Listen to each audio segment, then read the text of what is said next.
नमस्कार।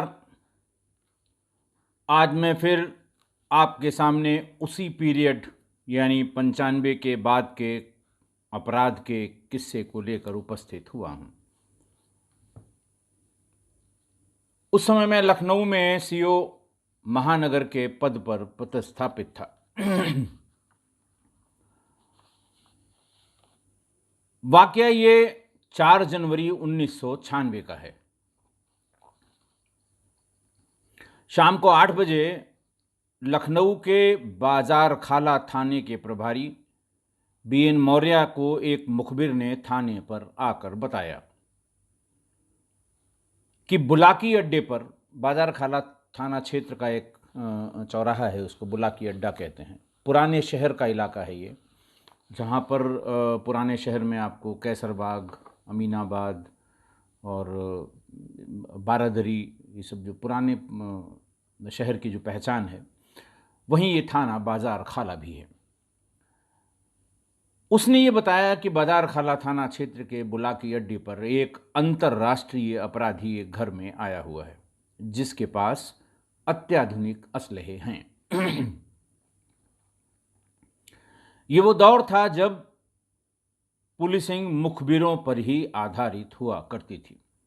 कोई mobile phone नहीं थे, दूसरा कोई जरिया नहीं था, और पुलिस बहुत पैसा भी खर्च करती थी इन्हीं मुखबिरों पर।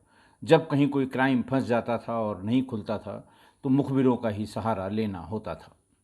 सादे में लोग और मुखबिर यही पुलिस के लिए सबसे इफेक्टिव विंग हुआ करते थे। इंस्पेक्टर मौर्य ने अपने सीओ बाजार खाला, उस समय श्री राहुल यादवेंद्र सीओ बाजार खाला हुआ करते थे, आजकल पीएसी की किसी वाहिनी में कमांडेंट हैं, यंग अफसर था। उन्होंने एसपी सिटी को भी बताया कि साहब ऐसे ऐसे ये सूचना है। सभी लोगों ने कहा कि बिल्कुल जाइए, सूचना को वेरीफाई करिए, अगर ऐसा है तो हमारा गुड वर्क होगा। सीओ बाजार खाला के नेतृत्व में पूरा पुलिस बल, मैं बीएन मौर्य इंस्पेक्टर बाजार खाला के, बुलाकी अड्डे के उस मकान पर पहुंच गया। मुखबिर साथ में गाड़ी में छिपा कर बैठाया गया। उसने बता दिया, चारों तरफ से घेरा गया। घेर के उस मकान में प्रवेश किया गया। मकान में प्रवेश करने के बाद उसमें एक व्यक्ति मिला जिसका नाम लक्ष्मी नारायण था। उसके पास न कोई असलहा मिला, न कोई ऐसे डॉक्यूमेंट या ऐसी कोई चीज मिली जो आपत्तिजनक हो या जिसका रखना अवैधानिक हो।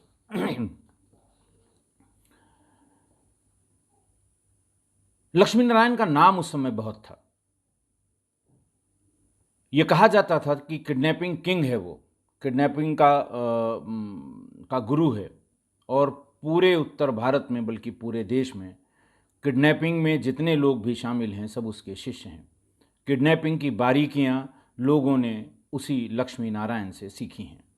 और एक बड़ा फेमस केस था जब ये पूरा किडनैपर्स का एक पूरा गैंग तिहाड़ जेल से फरार हो गया था, जिसमें चार्ल्स शोभराज भी थे, बबलू श्रीवास्तव भी थे, लक्ष्मी नारायण भी थे। उसमें मुकदमा कायम हुआ था, और जब थाने के रिकॉर्ड बाजार खाला के देखे गए तो ये पता लगा कि सिर्फ वही एक मुकदमा है जिसमें वो जमानत पर है। तिहाड़ से फरारी का जो मुकदमा था उस पर जमानत पर है। बाकी सारे केसेस बाजार खाला थाने के खत्म हो गए हैं। पुलिस के पास अब कोई चारा नहीं था, तो पुलिस ने एक थ्योरी बनाई कि बाजार खाला चौराहे के पास वाहन चेकिंग हो रही थी, तो यह व्यक्ति अपनी Kawasaki motorcycle number UP 32L 1661 पर बैठकर जा रहा था। चेकिंग के लिए पुलिस ने रोका, इससे वाहन के कागजात मांगे, इसने कोई कागजात नहीं दिखाए और ये कह दिया कि हमारे पास इस गाड़ी का कोई कागज मौजूद नहीं है। उसके इस अपराध पर मोटर वाहन अधिनियम यानी MV act, motor vehicle act में इसका चालान कर दिया गया। रात भर हवालात में रहा, सवेरे मजिस्ट्रेट के सामने प्रस्तुत किया गया। 4 फरवरी को ये शाम को 8 बजे पकड़ा गया। लिखा पढ़ी की बात मैं बता रहा हूँ। मोटरसाइकिल में कागज न दिखाने पे इसका एमवी एक्ट में चालान हुआ, और 5 फरवरी को अदालत ने इसे 2,000 रुपये के जाति मुचलके पर छोड़ दिया, जमानत पर छोड़ दिया। 2 बजे वहाँ से जमानत हुई, 3 बजे के आसपास ये बाहर आ गया। बाहर आते ही सीधे ये बाजार खाला थाने पहुंचा। वहाँ थाने की इमारत की जो कॉरिडोर है, जो उसका बरामदा है, वहाँ बैठ गया। उसके साथ 5-6 वकील और उनके गुरु स्वामी ब्रह्मचारी ब्रह्म प्रकाश जी और 4-6 उसके दोस्त, सारे लोग बैठ गए। इंस्पेक्टर मौर्य उस समय थाने पर मौजूद नहीं थे। थाने के लोगों ने पूछा क्या बात है, उन्होंने कहा साहब इंस्पेक्टर साहब को बुलाइए। और मेरे ऊपर कोई मुकदमा नहीं है, मेरा कोई अपराध नहीं है, फिर भी मुझे बंद किया गया। अब मैं थाने पर खुद आ गया हूं, मुझे जेल भेजें या मेरा इनकाउंटर करें। चोरी और सीना जोरी। जब 1 घंटे तक इंस्पेक्टर नहीं आए तो वो अपना सब गुर्गों को लेके फिर सीओ बाजार खाला राहुल यादवेंद्र के दफ्तर पहुंच गया। वहाँ इसी तरह की बहस वो करने लगा। इस बीच में ये पता लगा कि लक्ष्मी नारायण थाने पर बैठ गया है, धरने पर, अनशन पर। प्रेस वाले भी सब आ गए। लखनऊ का प्रेस बड़ा कॉम्प्लिकेटेड प्रेस था उस समय। प्रिंट मीडिया ही उस समय हावी थी, इलेक्ट्रॉनिक मीडिया बहुत ज़्यादा नहीं थी। हमारे ख्याल से 1-2 चैनल्स को छोड़ के किसी का दफ्तर भी लखनऊ में उस ज़माने में 95-96 में नहीं था। प्रेस वाले आ गए, पूछताछ शुरू की और वहाँ पर उसने प्रेस वालों से ये बताया कि देखिए साहब, आज की तारीख में उसके ऊपर कोई केस नहीं है। बहुत केसेस थे, सब में मैं बाइज्जत बरी हो गया हूँ। जो एक केस है तिहाड़ से फरारी का, उसमें ज़मानत पर हूँ। मैं सुधरना चाहता हूँ, लेकिन पुलिस मुझे ज़बरदस्ती बंद कर देती है। इसीलिए मैं थाने पर खुद ही चल कर आया हूँ। आज फैसला हो जाए, या मुझे जेल भेजें या फिर मेरा इनकाउंटर कर दें। सीईओ ने बड़ी मुश्किल से ये बला टाली। वहाँ से लौट के उसको पता लग गया कि इंस्पेक्टर बाजार खाला आ गए हैं, तो वो फिर बाजार खाला थाने के बरामदे में जाकर बैठ गया और उन्होंने कहा मैं खाना भी नहीं खाऊंगा जब तक आप मुझे गिरफ्तार करके जेल नहीं भेज देते। इंस्पेक्टर ने उसको टालने का बहुत प्रयास किया, लेकिन जब वो नहीं गया तो 8 बजे उन्होंने अपने सीनियर ऑफिसर्स को, डीआईजी और एसएसपी को अवगत कराया। इस बीच मैं बता दूं, मुझे भी ये पता लगा, क्योंकि उस समय सेट पर पूछा जाने लगा कि लक्ष्मी नारायण का अगर कोई आपराधिक इतिहास या कोई मुकदमा किसी थाने पर हो तो कृपया अवगत कराएं। लक्ष्मी नारायण का नाम मैंने भी सुन रखा था और अच्छे से सुन रखा था। मुझे भी जिज्ञासा हुई, अरे बाप रे, इतना बड़ा किडनैपर किंग कहते थे उस समय, किडनैपिंग्स का राजा कहते थे उस समय। इसको लोग गुरु गुरु या दादा दादा कह के बुलाते थे। इसके जो को एक्यूज थे, इसके जो साथी बराती थे जो इस अपराध में, मैं और मेरे इंस्पेक्टर आरपी सिंह थे, हम दोनों लोग गए देखने कि भाई ये कैसे वहाँ पर धरने पे बैठा हुआ है। ताज्जुब हो रहा था हम लोगों को। मैं गया तो ये थाने पर दरी लगा कर बैठा था। सामने कम से कम 50-60 प्रेस के फोटोग्राफर और प्रेस के लोग थे, सवाल जवाब कर रहे थे। ऊंची आवाज़ में ये सबका जवाब दे रहा था।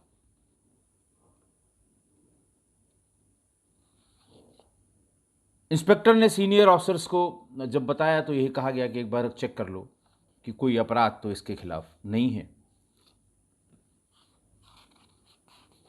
प्रेस वालों को ये उस समय जब मैं गया था तो ये बता रहा था। प्रेस वाले ने, किसी ने पूछा कि भैया आप तो किडनैपिंग के उस्ताद हो, क्या हुआ, कोई मुकदमा? उसने कहा देखो, मैं 2 दर्जन से ज़्यादा पकड़ कर चुका हूँ। पकड़ कहते हैं किडनैपी को। पकड़ बेसिकली जो शब्द इस्तेमाल किया जाता था वो चंबल में डकैत करते थे। बड़े लोगों के बच्चों को, बड़े लोगों को, व्यापारियों को रास्ते में से उठा लेते थे और वो पकड़ जो बीहड़ के बड़े बागी थे उनके पास भेज दी जाती थी। फिर वो रखते थे, महीनों पैसा लेके ही छोड़ते थे। तो इसने बताया कि देखो मैंने करीब करीब 25 पकड़ की होगी। लक्ष्मी नारायण चबा चबा के बोल रहा था उस समय।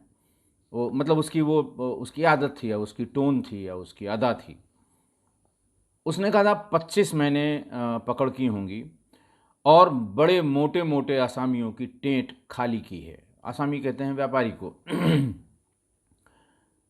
जैसे किसी बड़े व्यापारी के लिए लोग संबोधित करते हैं कि बड़ा मोटा आसामी है। तो उसने कहा कि मोटे मोटे आसामियों की टेंट ढीली की है, खाली कराई है, लेकिन किसी पकड़ ने मेरी आज तक कोई शिनाख्त नहीं की। पुलिस को छोड़कर कोई इंडिपेंडेंट गवाह आज तक अदालत में गवाही देने नहीं आया और इसीलिए अदालतों ने हमें सारे केसेस में बाइज्जत बरी किया है। अब आप अंदाज लगा लीजिए कि किस तरह का आदमी होगा, कैसा जुनून सवार था उसे नेता बनने का, और घोर अपराधी, बड़ा अपराधी। वहां लोगों ने कहा कि भैया अब चलिए, मान लिया आपने छोड़ दिया, आप कह रहे हैं कि मैं राजनीति कर रहा हूं, आप जिला पंचायत सदस्य भी हो गए हैं, आप जिला पंचायत अध्यक्षी का चुनाव लड़ने वाले हैं, जैसा वो बता रहा था। तो उसके बाद से क्या कर रहे हैं जब से आपने ये किडनैपिंग का धंधा छोड़ा? उसने कहा देखो मैं फिल्में बनाता हूँ अब बम्बई में, चेले बहुत से हैं, मेरी एक फिल्म रिलीज हो गई है। मुंशी प्रेमचंद के उपन्यास दरोगा पर उसने एक फिल्म बनाई जो रिलीज हो गई। ये अपराधी जो फिल्म मेकर बन गया। उसने वहाँ ये भी बताया कि उसकी दूसरी फिल्म वैश्या निर्माणाधीन है और बहुत जल्दी आप लोग देखिएगा, और कहने लगा सब लोग देखिएगा, कितनी बढ़िया फिल्म है। बातचीत में वो किसी दिमागी वकील की तरह लग रहा था, शार्प शातिर वकील से हाजिर जवाब।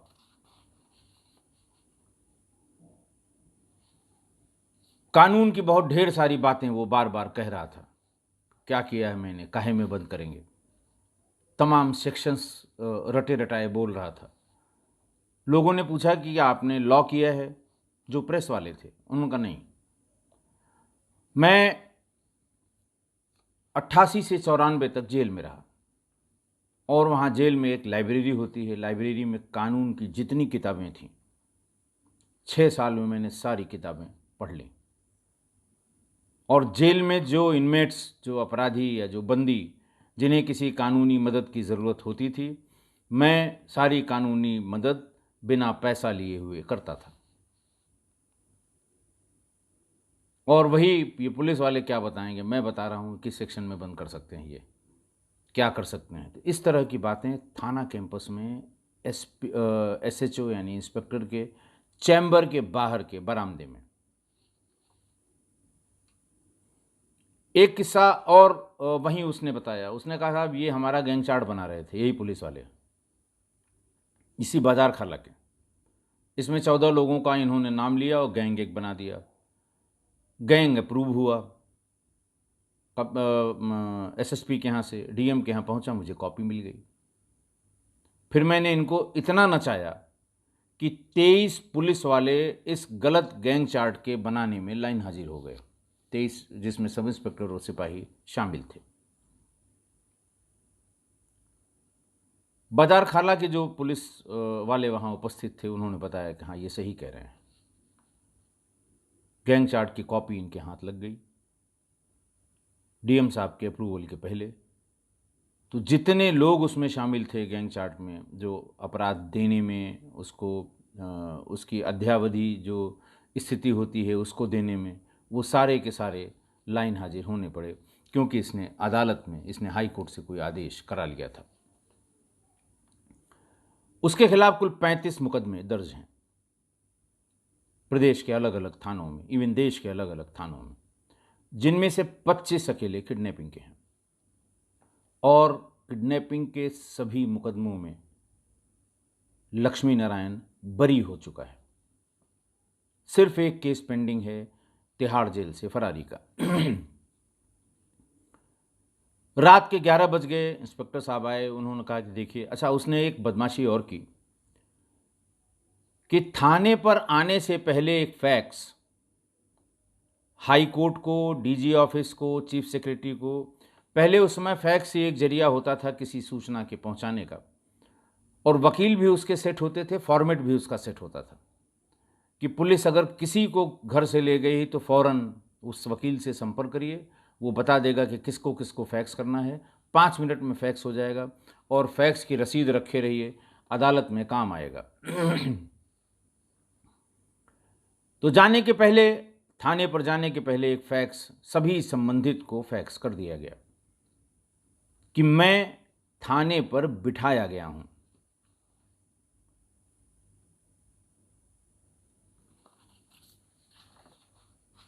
शाम को जब वो थाने पर बैठा था, संभवतः वो इसीलिए बैठा भी था कि वो फैक्स अभी मार्क होके आएगा, तो फैक्स आ गया। सीओ बाजार खाला के भी ऑफिस में आ गया और इंस्पेक्टर बाजार खाला के भी ऑफिस में आ गया। एसएसपी और एसपी सिटी के यहाँ भी फैक्स आ गया कि साहब ये इल्लीगल डिटेन करके थाने में बिठाए गए हैं। जैसे ही ये फैक्स आया, लोगों को ये लगा कि अरे ये तो इतना हरामी है कि ये आया, यहाँ आने के पहले ही इसने फंसाने का पूरा इंतजाम कर दिया हम लोगों के। और किसी तरह से सिर्फ यही कहना था कि किसी तरह से इसको यहाँ से वापस भेजा जाए।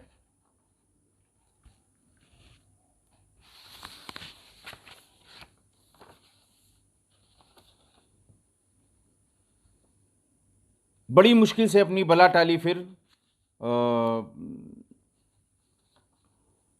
इंस्पेक्टर ने कि ये वहाँ से जाए। वहाँ गया और वहाँ उसने एक पत्रकार वार्ता की। गया वो वहाँ से निकल के एक दारुल शफ़ा जो विधायक निवास है लखनऊ का, दारुल शफ़ा में पूर्व मंत्री थे सुरेंद्र पाल वर्मा, ये उनके आवास पर चला गया, वहाँ पत्रकार वार्ता की। पत्रकार वार्ता में उसने कहा कि जब मैं अपराध जगत में सक्रिय था, सुनिएगा वर्डिंग्स के, कि जब मैं अपराध जगत में सक्रिय था तो इन्हीं पुलिस वालों की कम संख्या में मेरे आस पास फटकने की हिम्मत नहीं पड़ती थी।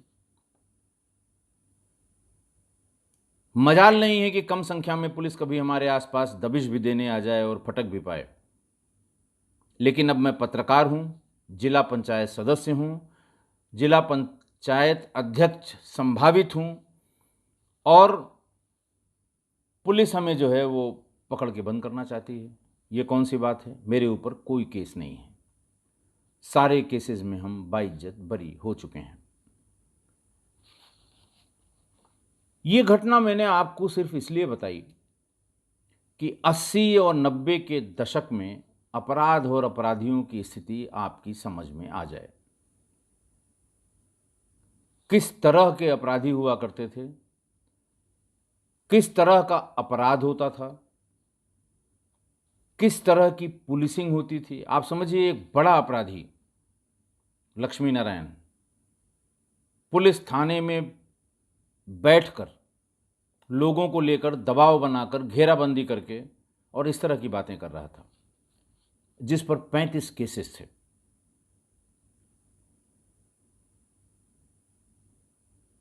और जिला पंचायत सदस्य इलेक्टेड था, पत्रकार भी बता रहा था, राजनीति में बहुत आगे जाने की पूरी तैयारी कर रखी थी।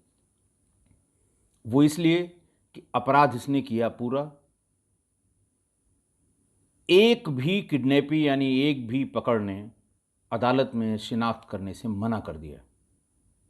पुलिस को छोड़ के जितने गवाह मुकदमों में थे सब मुकर गए, होस्टाइल हो गए। अदालत के पास कोई चारा नहीं था सिवाय इसको बरी करने के।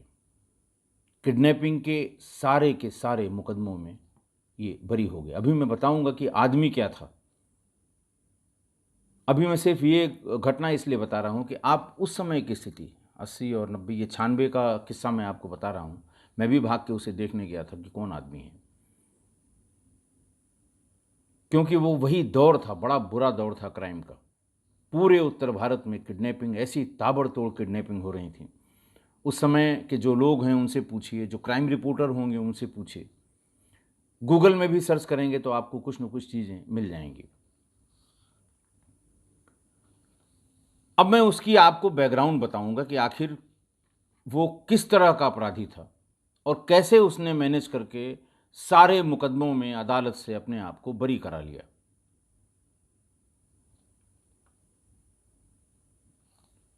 लक्ष्मी नारायण उत्तर भारत का ऐसा पहला अपराधी था जिसने पकड़ यानी किडनैपिंग को रेवाइन से, यानी बीहड़ों से, जंगलों से, चंबल से निकालकर बाहर लाकर उसे एक उद्योग बनाया। इसके पहले कोई इसकी हिस्ट्री नहीं है, इंडिविजुअल कोई कर, इसने उद्योग बनाया किडनैपिंग से पैसा लेने का। और इसके शागिर्दों का नाम मैं बताना चाहूँगा ताकि आपके जहन में रहे कि ये कौन सा आदमी था। इसके शागिर्द थे राजू भटनागर। राजू भटनागर से बड़ा उस दौर का किडनैपर कोई नहीं हुआ। मध्य प्रदेश में, उत्तर प्रदेश में, राजस्थान में, दिल्ली में, स्मार्ट, देखने में बहुत ही खूबसूरत, बीएससी का स्टूडेंट, बहुत ही तेज़ दिमाग, ये शागिर्द था लक्ष्मी नारायण का। बबलू श्रीवास्तव के बारे में भी मैं कई एपिसोड में बता चुका हूँ। बबलू श्रीवास्तव ने किडनैपिंग की इंटरनेशनली और पूरे देश में की। राजू भटनागर तो उत्तर भारत तक ही सीमित था, लेकिन बबलू श्रीवास्तव ने पूरे देश में की। और मुंबई में तो ऐसी बड़ी बड़ी किडनैपिंग की कि तौबा तौबा कर जाएं आप। तो राजू भटनागर, बबलू श्रीवास्तव, चार्ल्स शोभराज, आपने नाम सुना होगा, नहीं सुना है गूगल पे देख लीजिएगा, नेपाल की जेल में शायद बंद है। ब्रजमोहन शर्मा, शंकर नारायण मामा और दिनेश ठाकुर, ये इसके शागिर्द थे जिसको इन्होंने बारीकियां किडनैपिंग की, इस इंडस्ट्री की, किडनैपिंग की एक इंडस्ट्री हुआ करती थी उस समय, उसकी बारीकियां सबको बताईं। इन शिष्यों में 2 शिष्य बहुत आगे निकल गए, राजू भटनागर और बबलू श्रीवास्तव, यानी गुरु गुड़ ही रह गए और चेले शक्कर हो गए। इतना आगे निकल गए कि राजू भटनागर का तो इतना नाम हो गया, 5-5, 6-6 स्टेट्स की पुलिस ने, सबने बड़े बड़े इनाम घोषित कर रखे थे। कब कौन उठ जाए और मारे डर के उसके घर वाले पुलिस को सूचना न दें, जब ये पता लग जाए कि राजू भटनागर ने उठाया है, पैसा चुपचाप बताई हुई जगह पे जाके दे आते थे। वो इस मामले में बिल्कुल क्लियर था उसका कंसेप्ट कि ऐसे आदमी को उठाओ जो सबसे ज़्यादा पैसा दे सकता हो। बड़े लाला मीन्स व्यापारी, बड़े डॉक्टर, बड़े उद्योगपति, जिसको टारगेट कर लिया राजू भटनागर ने उसे छोड़ा नहीं, उसे पैसा लेकर ही छोड़ा। बबलू श्रीवास्तव, वो भी उस समय, उसका दिमाग बहुत शातिर है। राजू भटनागर बहुत डेयरिंग था।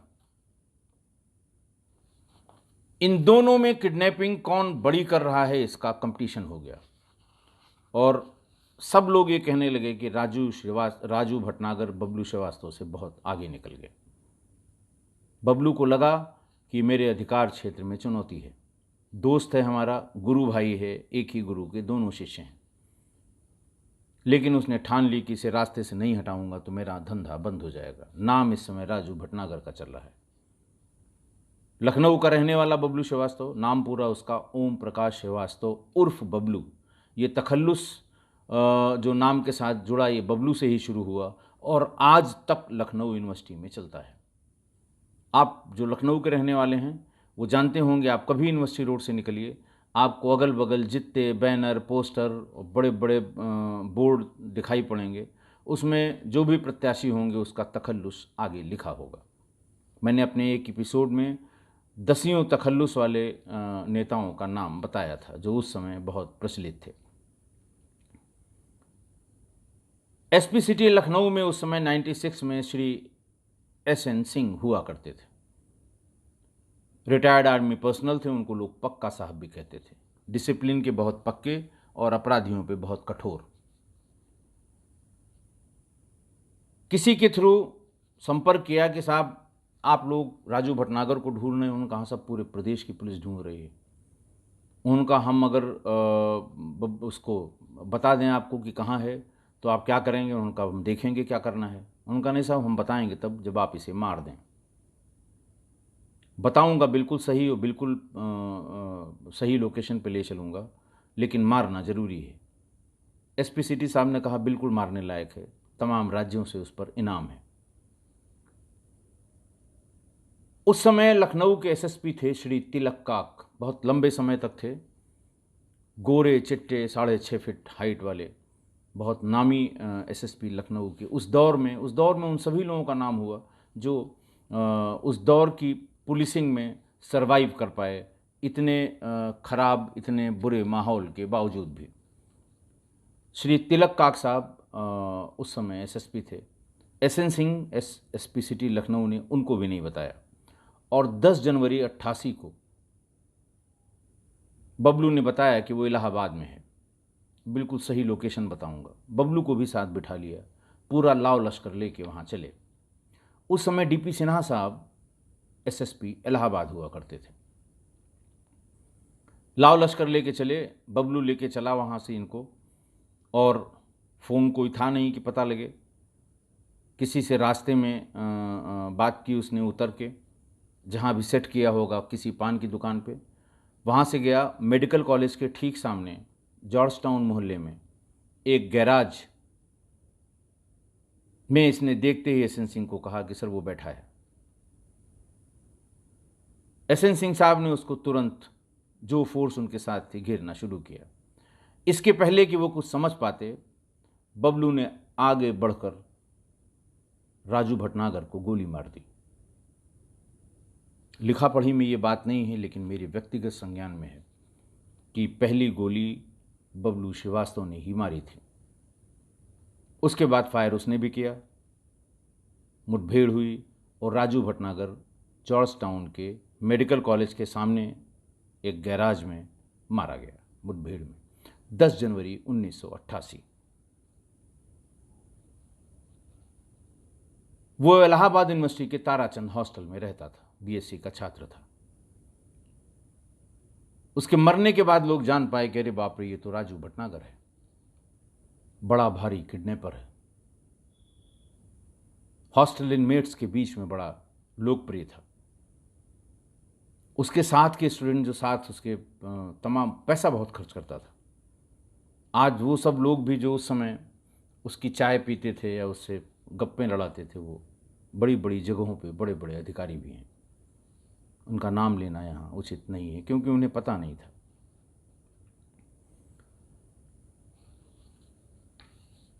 इसके पहले का एक वाकया है कि एक किडनैपिंग के मामले में ये सारे लोग तिहाड़ में बंद हुए। बबलू श्रीवास्तव, राजू भटनागर, लक्ष्मी नारायण, चार्ल्स शोभराज, ब्रजमोहन शर्मा, शंकर नारायण मामा। दिल्ली पुलिस ने किसी मौके पे पकड़ लिया और ताबड़तोड़ सबकी गिरफ्तारी करके सबको भेज दिया।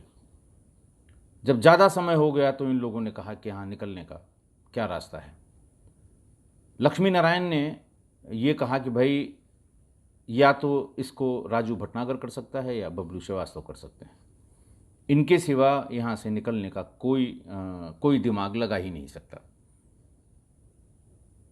वहीं इन लोगों का आपस में कंपटीशन शुरू हुआ था तिहाड़ में ही। राहुल भटनागर ने कहा कि मेरी जिम्मेदारी है, और उसने काम करना शुरू किया। फर्जी जमानत एक करा के वो जेल के बाहर आ गया राजू भटनागर। और बाहर आने के बाद उसने इन सब को तिहाड़ जेल से फरार करा दिया। चार्ल्स शोभराज को भी, लक्ष्मी नारायण को भी, ब्रजमोहन शर्मा को भी और शंकर नारायण को भी। उसी ने बाहर कपड़ों का इंतजाम, गाड़ी का इंतज़ाम, रेल के टिकट, ये सब कराए कि कोई जब तक पुलिस को पता लगे ये सब लोग गाड़ियों में बैठ के अपने गंतव्य को रवाना हो जाएं। इतनी परफेक्ट प्लानिंग की थी कि कोई भी आदमी पकड़ा नहीं गया। जो भी हुआ सरेंडर हुआ, बाद में अपने आप से जो जिसने मैनेज कराया। तिहाड़ से भागने के बाद चार्ल्स, बबलू, 2 लोग और ये बम्बई की तरफ भागे और लक्ष्मी नारायण, ब्रजमोहन, शंकर ये सब लखनऊ की तरफ आ गए।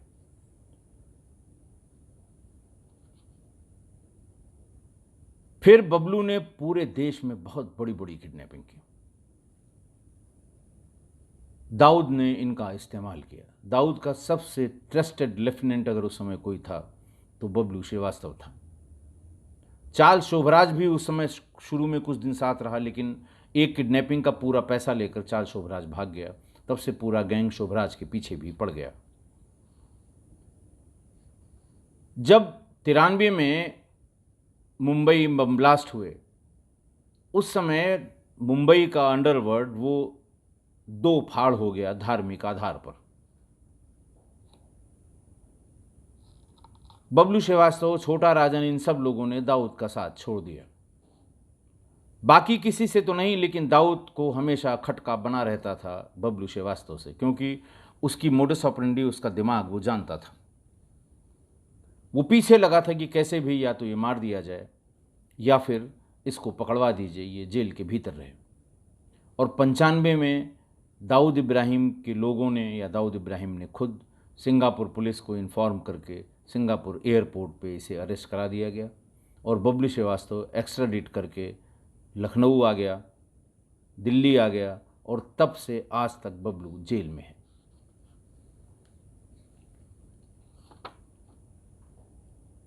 बाकी बहुत किस्से लंबे हैं। जब इन लोगों में आपस में होड़ मची, दिनेश ठाकुर भी इनमें एक था, तो ब्रजमोहन शर्मा ने पुलिस से मिलकर दिनेश ठाकुर का एनकाउंटर करा दिया।